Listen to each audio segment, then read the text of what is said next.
ladies and gentlemen. I wish to welcome you to the 35th video and the last in the series on the guiding principles on internal displacement, why and how they matter. Throughout the past 34 videos, we focus on introductions to the guiding principles, who is an IDP, and each of the 30 principles of the guiding principles, as well as discussions on the framework of national responsibility on addressing internal displacement and the IASC framework on the durable solutions for IDPs.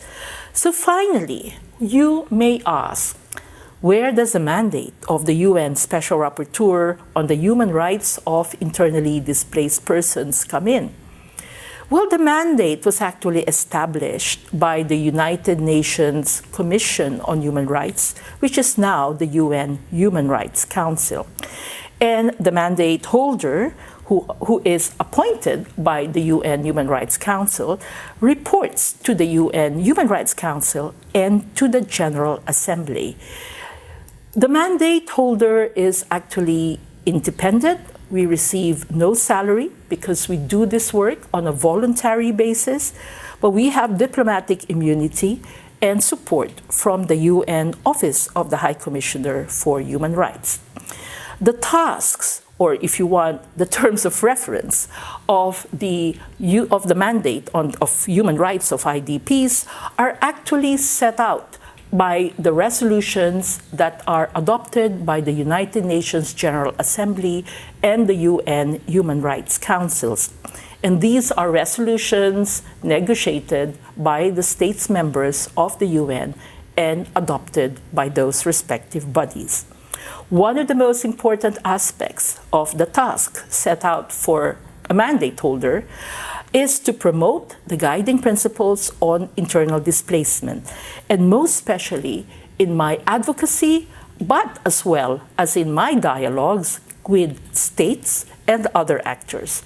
And also, I am tasked to mainstream the human rights of IDPs into the United Nations system. The guiding principles on internal displacement and its implementation is, as you know by now, covers economic, social, and cultural rights and civil and political rights.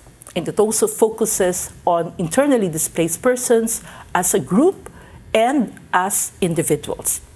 The mandate works with member states, UN agencies, non-governmental organizations, etc., and of course, with internally displaced persons themselves. And one of my particular advocacies as a mandate holder is to promote, advocate, and strengthen the participation of internally displaced persons in decisions affecting them, a theme that goes through the guiding principles in internal displacement.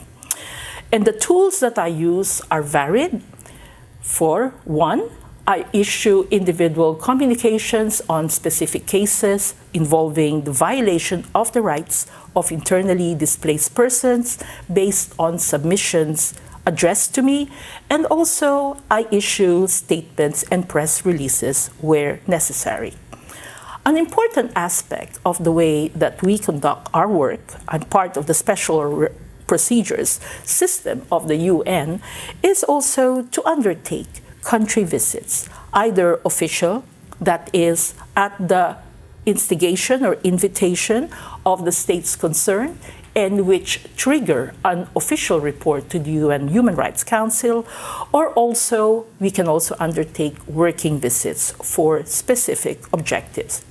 And last but not the least, an important aspect that you may have already realized throughout the videos is the mandate of the human rights of IDPs. We issue thematic reports. And the thematic reports are provided to the Human Rights Council as well as the General Assembly. And last but not the least, one of the important tasks set out for the mandate is the prevention, protection, and solutions advocacy for internally displaced persons. For more information on the mandate, please visit the mandate pages in the website of the Office of the High Commissioner for Human Rights. It contains, among others, the profiles of the past and present mandate holders, the resolutions governing our task, the press releases and statements that we issue, and of course, the reports that we present to the Human Rights Council and the General Assembly, some of which I had mentioned in the videos. I would like to thank you all for joining me in this video series, and I look very much forward to our continued collaboration and cooperation to protect the human rights of internally displaced persons based on the guiding principles on internal displacement.